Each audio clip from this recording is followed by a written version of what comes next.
시주 무서운 것 알라고 수행자는 마땅히 가난하게 살아야 한다고 스님은 평생 가르치셨다. 우물가에 밥알 하나만 흘려도 그 밥알을 집어서 드셨고 초심지가 닿아서 내려앉기 전에는 세초를 갈아 끼지 못하게 하였다. 구독과 좋아요 그리고 알람 설정 부탁드립니다. 재미있고도 좋은 글로 보답하겠습니다. 1937년 이후 10여 년간 효봉 스님은 송광사 삼일암에 머물며 후학들을 지도하기 시작했다. 왜 송광사였는가? 송광사는 한국 불교사에서 특별한 의미를 지닌 사찰이다. 고려시대의 큰 스승, 보조국사 진울 스님이 이곳에서 수행 공동체를 세우고 정해쌍수를 펼쳤던 도량이기 때문이다. 다시 말해 스님은 단순히 절에 머문 것이 아니라 보조의 옛 선풍을 다시 세우겠다. 는 원력을 품고 송광사에 들어갔다. 1938년 스님은 법명을 원명에서 학룰로, 법호를 운봉에서 효봉으로 바꾸었다. 학룰은 보조 진우를 배운다는 의미이고 효봉은 송광사 제16세 국사인 고봉화상을 잇는다는 의미이다.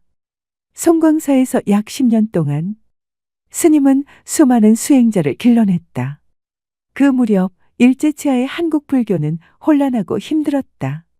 하지만 송광사만큼은 뜨거운 수행의 불길이 살아있었다. 그리고 그 중심에는 스님이 있었다. 1945년 광복 이후 한국 사회는 새 질서를 세워야 하는 큰 변화를 맞는다. 불교계 역시 마찬가지였다. 일제치하에서 변질된 것이 너무도 많았기 때문이다. 특히 일본 불교처럼 한국 불교가 대처승화되고 세속화되어 있었다. 당시 불교 교단에서는 한국 불교의 유구한 전통을 되살리고 부처님 법에 맞게 수행 정진할 수 있는 도량을 가야산 해인사에 건립하기로 한다. 1946년 경남 가야산 해인사에 한국 불교사에서 매우 중요한 제도가 만들어진다. 바로 가야총림이다. 총림은 오늘날로 말하면 최고 수준의 승가 교육기관이었다. 이때 초대 방장으로 추대된 분이 효봉 스님이었다. 스님은 종단 정화와 도제 양성이라는 큰 꿈을 안고 10여 년 동안 머물렀던 조계산 송광사를 떠나 가야산 해인사로 가게 되었다. 해인사 가야총림에서 효봉 스님은 수많은 젊은 승려들을 제접했다. 엄격하게 수행을 지도했고 수행의 형식보다 본질을 보게 했으며 말보다 실천을 강조했다. 그러자 공부에 목마른 수행자들이 전국에서 엄청나게 몰려들었다. 하지만 억울하게도 공부의 시간은 길지 않았다. 1950년 한국전쟁이 시작되었기 때문이다. 마침 통영 용화산에 도소람이라는 암자가 비어 있었다. 효봉 스님이 제자들과 함께 도소람에 머물고 계실 때의 일이었다. 어느 제자가 스님께 다른 스님의 잘못을 고자질하고 있었다. 그러니까 그자는 술 마시지요. 담배 피우지요. 게다가 여세까지 하지요. 그러니 스님 그자에게 절대로 중요한 소임을 맡겨서는 아니 됩니다. 수행자가 술 마시면 안 된다는 말이지. 그렇습지요. 담배를 피워도 안 된다는 말이지. 그렇습지요. 여색을 가까이에서도 안 된다는 말이지. 그렇습지요. 그걸 잘 알고 있으면 예, 스님. 너나 잘해라. 이 녀석아. 효봉 스님이 버럭 소리를 지르셨다. 나쁜 짓인 줄 알고 있으면 너나 잘하면 될 것이지. 어쩌자고 수행자가 남의 허물만 고자질하느냐고 호통을 치는 것이었다. 남의 잘못을 고자질하는 제자에게는 어김없이 스님께서 버럭 소리를 지르셨다. 너나 잘해라. 너나 잘해. 그래서 나중에 효봉 스님의 별명이 한 가지 더 늘었다. 너나 잘해라 스님. 효봉 스님은 티끌만 한 것도 부처님 계율에 어긋난 일은 하지 않으려고 했는데 특히 시간관념은 너무도 엄격했다. 지리산 쌍계사 탑전에서 안거할 때 당시 시자인 법정 스님이 동구의 찬거리를 구하러 나갔다가 공양 지을 시간에 10분이 늦었는데 그것조차 스님은 용납하지 않았다. 오늘은 공양을 짓지 마라. 너와 나 둘이 다 굶자. 수행자가 그렇게 시간관념이 없어서 되겠느냐?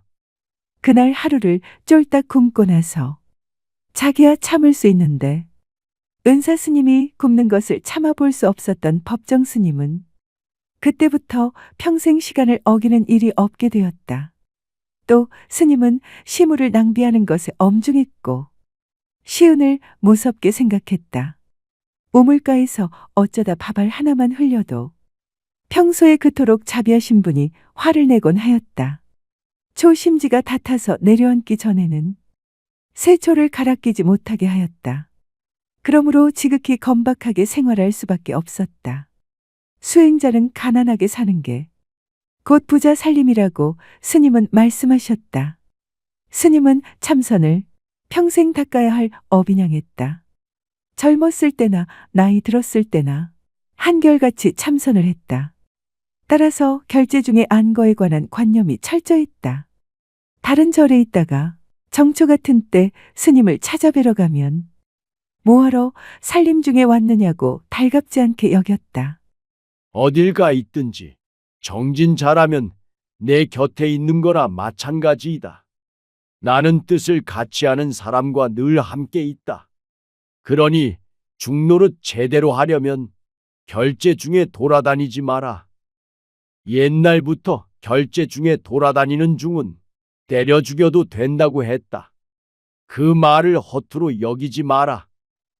전쟁이 끝난 뒤 한국 사회는 폐허 속에서 다시 일어서야 했다. 나라 전체가 혼란에 빠졌고 산속 사찰도 안전하지 않았으며 불교계 역시 큰 혼란을 겪고 있었다. 오랜 세월 동안 지켜왔던 절집의 규율은 무너졌고 사찰 운영과 승려의 삶도 여러 문제를 안고 있었다. 이때 한국 불교를 바로 세우기 위한 움직임이 일어났는데 그것이 바로 불교 정화운동이다. 그리고 그 중심에 효봉 스님이 있었다. 효봉 스님은 권력과 친한 사람이 아니었다. 오히려 권력을 멀리하는 사람이었다. 그러나 모든 대중 스님이 그를 존경했기에 혼란한 상황마다 그의 판단을 구하고 기다렸다. 스님은 서울 선악원 등에 머물면서 정화 운동을 돕고 후배 승려들을 격려했다. 그는 글 한 수를 남기며 대중에게 힘을 주었다. 큰 집이 무너지려 하니 여러 사람이 힘을 합쳐 붙들어라. 즉, 지금은 서로 자기를 내세우고 다툴 때가 아니라 힘을 합쳐서 불교를 살릴 때라는 뜻이었다. 효봉 스님의 덕망은 날로 높아졌다. 1956년 11월 한국 불교의 정화불사와 유구한 전통을 세계 불교도들에게 알리고 또한 그 당위성을 널리 천명하기 위해 네팔의 수도 카트만두에서 개최된 제4차 세계 불교도 대회에 스님은 한국 대표로 참석하였다. 이때 이후 스님은 여러 중책을 맡게 된다. 조계종 종의 의장, 총무원장에 추대되었다. 스님은 평소에 국가 원수나 관리들에 대해 경원하였지만 그렇다고 그들을 대했을 때 하고 싶은 말을 주저하지도 않았다. 이 즈음 효봉 스님과 이승만 대통령 사이에 일화가 있다. 어느 날 대통령 생일 행사에 여러 종교 지도자가 초대되었다. 이승만 대통령은 효봉 스님을 매우 공경하여 자리에서 일어나 맞이하고 손을 잡았다. 그리고 웃으며 물었다. 스님의 생일은 언제입니까? 보통 사람이라면 날짜를 말했을 것이다. 하지만 효봉 스님은 조금도 망설이지 않고 답했다. 살아도 산 것이 아니고 죽어도 죽은 것이 아닌데 생일이 어디 있겠습니까? 순간 자리에 있던 사람들이 조용해졌다고 한다. 1962년 분열되어 있던 한국 불교가 통합되면서 새롭게 출범한 대한불교조계종의 초대 종정으로 스님이 추대된다. 1963년 10월 대구 팔공산 동화사가 종정 주석 사찰로 선정되어 금당선원으로 이석했다. 1964년부터 스님은 극도로 노쇠해졌다. 1966년 5월 14일 스님은 거처를 대구 동화사에서 밀양 표충사 설해각으로 옮겼다. 한동안 건강이 좋아졌다가는 다시 나빠지기 시작했고 제자들은 마음의 준비를 하기 시작했다. 입적하기 며칠 전 시봉들이 청을 드렸다. 스님, 마지막으로 한 말씀 안 하시렵니까? 나는 그런 군더더기 소리 안 하련다. 지금껏 한 말들도 다 그런 소린데. 어린애처럼 티 없이 웃고 나서는 그를 읊었다. 오설일체법, 내가 말한 모든 법, 도시조병무, 그거 다 군더더기. 양문금일사, 오늘 일을 묻는가? 월인 어천강, 달이 일천강에 비치니라. 이것이 효봉스님의 열반송이다. 1966년 10월 15일 새벽 3시 예불을 모실 시각에 스님은 말씀하셨다. 나 좀 일으켜다오. 부축해드리니 평소에 공부하던 자세로 앉았다. 그리고 다시 말씀하셨다. 나 오늘 갈란다. 언제쯤 가시렵니까? 오전에 가지. 이 말을 마치자 눈을 감고 오른손으로 호두알을 굴렸다. 무라. 스님은 가끔 이런 소리를 하셨다. 이렇게 잠잠히 앉아 있는 것을 지켜보고 제자가 물었다. 스님, 화두는 들립니까? 지금도 성성하십니까? 응. 고개를 살며시 끄덕였다. 10월 15일 오전 10시 정각. 맑게 갠 가을날. 굴리던 호두알이 문득 멈추었다. 표정이 굳어졌다. 조용히 입적하셨다. 108번 열반 종소리가 표충사 도량에 울려 퍼졌다. 세수는 79세요. 법납은 42년이었다. 안녕하세요. 소우쿨 극장입니다. 오늘 이야기는 판사에서 엿장수로 그리고 절구통 수자에서 현대 한국 불교를 일으킨 효봉스님 이야기입니다. 오늘은 전편에 이어 후편입니다. 고맙습니다. 다음에 만날 때까지 건강하시기를 기원합니다.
오늘은 야반도주한 청상과부 며느리가 눈만 감으면 자기를 찾아 헤매는 아들이 꿈에 나타나 사랑도 포기하고 다시 돌아오는 이야기입니다.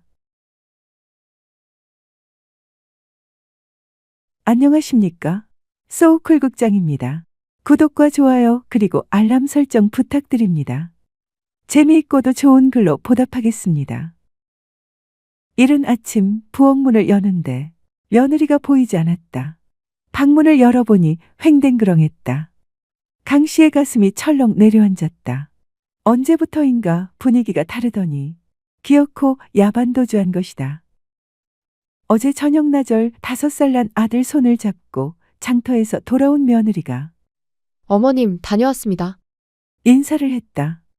그런데 손자가 솜을 두둑이 넣은 비단 바지에 공단 조끼를 입고 깨옷을 먹고 있었다. 저 새 옷은 어디서 났지?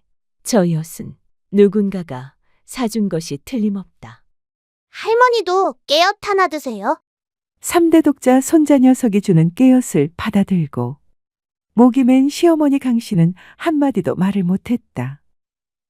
밤이 되자 강씨는 고양이 걸음으로 살금살금 다가가서는 며느리 방 문 밖에서 귀를 기울였다. 엄마, 왜 울어? 아니야, 감기에 걸려 그런지 눈물, 콧물이 나는구나. 손자 녀석이 잠이 들었는지 조용해지자 며느리의 흐느낌이 시작되었다. 기어코 사달이 난 것이다. 며느리 박씨는 서당 훈장의 딸이었다. 당시로는 드물게 글을 읽을 줄 알았고 시 한 수쯤은 흉내를 낼 줄도 알았다. 16 꽃같은 나이에 같은 또래와 혼담이 오갔고 3대 독자로 자식이 귀한 집안으로 시집왔다. 신랑은 성품이 고왔다. 신혼초야 남편은 그녀의 손을 잡고 속삭였다. 나는 바람 피우는 것 같은 짓을 해서 당신을 울게 하지 않겠소. 그 맹세는 반년도 못 가 산산이 허공으로 흩어졌다. 잔치집 국밥을 먹고 돌아온 신랑이 마당에서 쓰러지더니 토사광난을 했다. 박 씨는 밤새도록 신랑의 등을 문질렀다. 손바닥이 불이 나도록 등을 비볐다. 날이 밝을 무렵 신랑이 아내의 손을 잡았다. 손이 차가워져 가고 있었다. 그 손이 축 늘어지는 순간 박 씨는 소리를 지르지 않았다. 그냥 신랑의 가슴에 얼굴을 묻고 앉아 있었다. 울지도 않았다. 장례를 치르고 나서야 박 씨는 울었다. 울고 또 울었다. 그녀는 배 속에 아이를 품은 채 상복을 입었고 청산과부가 되어 유복자를 낳았다.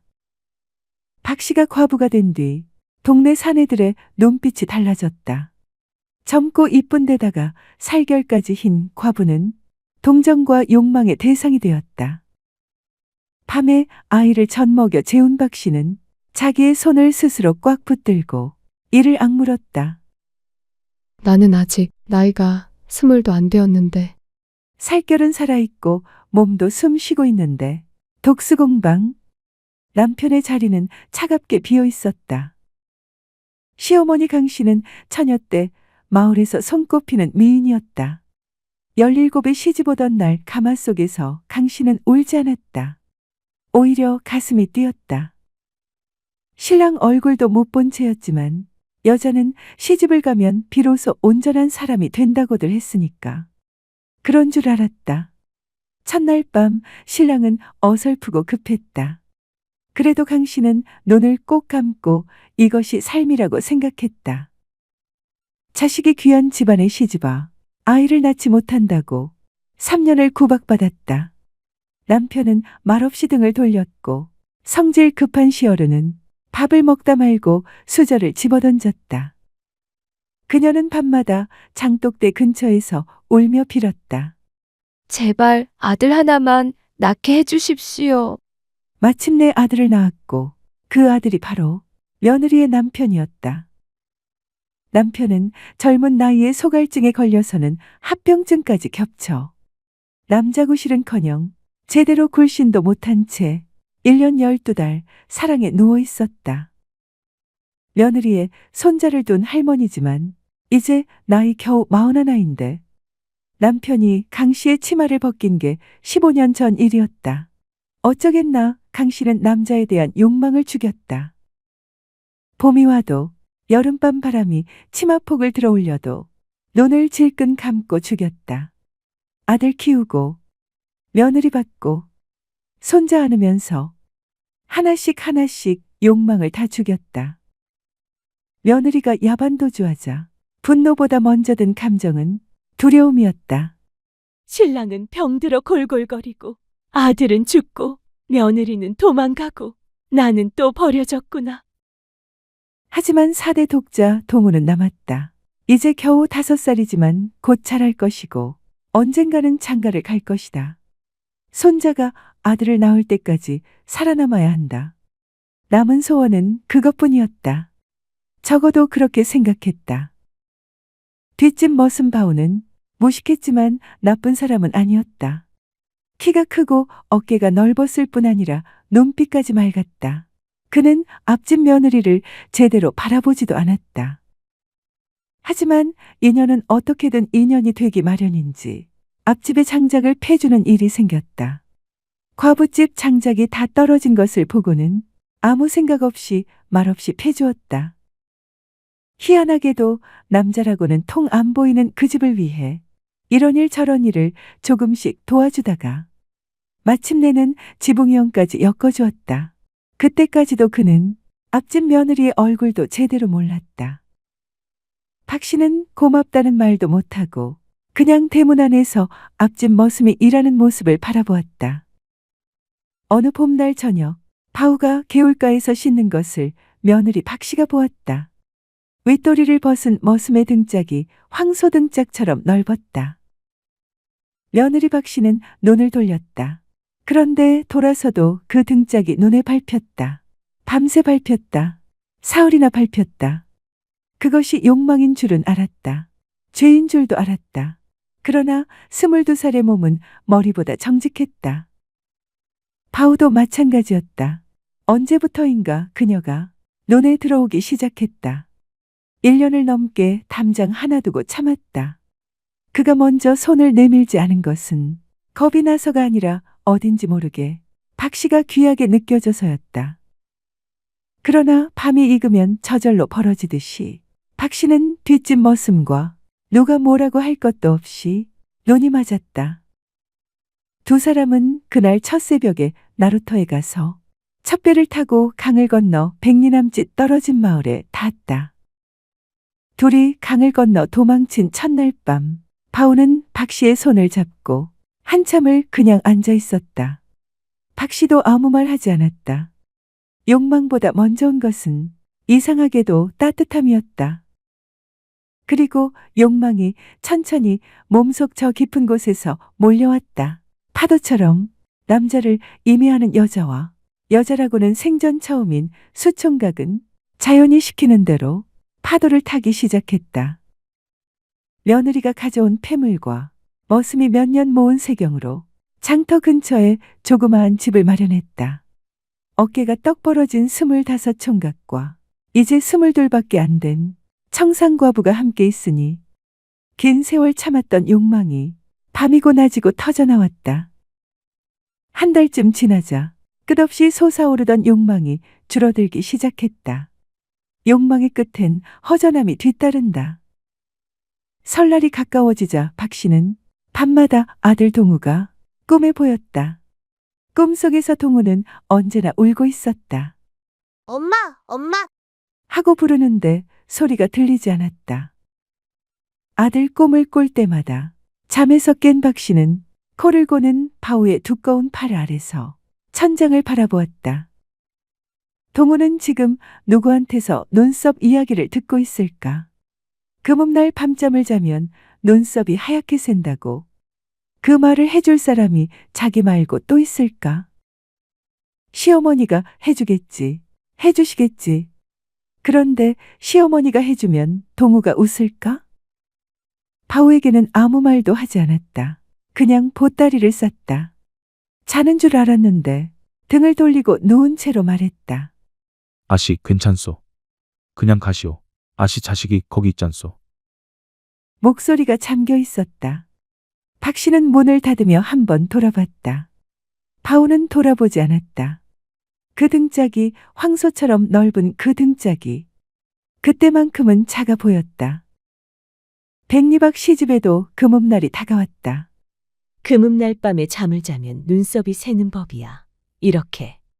할머니는 만두를 빚으며 밀가루를 눈썹에 발랐다. 손자를 웃게 하려고 할머니가 흰 눈썹을 만들었지만 손자는 웃지 않았다. 저 소리. 손자가 벌떡 일어나더니 밖으로 뛰쳐나갔다. 엄마. 할머니가 얼어붙었다. 손자가 뛰어나가자 대문으로 며느리가 들어왔다. 세 사람은 부둥켜 안고 눈물바다를 잃었다. 어머님도 우리 동우도 보고 싶었어요. 그래 잘 왔다. 어미야, 동우가 엄마 찾을 때 내 가슴이 찢어졌다. 아버님 병세는 어떠세요? 소갈병이 냉큼 낫는 병이 아니지. 집안에 웃음꽃이 피었다. 아들은 까불다가 깔깔 웃고 며느리는 아들을 금이야 오기야 꼭 껴안고 잤다. 며느리가 돌아온 뒤 마을은 조용하지 않았다. 우물가에서는 물동이보다 혀가 먼저 출렁였다. 밤새 달아났던 년이 뻔뻔하게 돌아왔다지? 동우는 그 집 핏줄이 맞기는 한가 몰라. 며느리 박 씨는 밖에 나갈 때마다 장옷을 깊게 눌렀었다. 시어머니 강 씨는 처음엔 못 들은 척했다.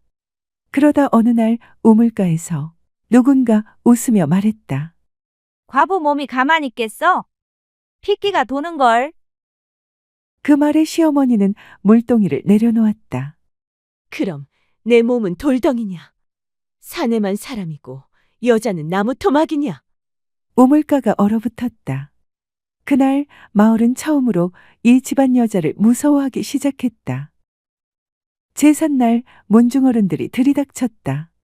집안 망신이다. 그 과부를 내보내라. 말없이 듣고 있던 시어머니가 입을 열었다. 이 집 장손은 동우요. 동우 어미를 내보내면 장손도 내보내라는 말입니까?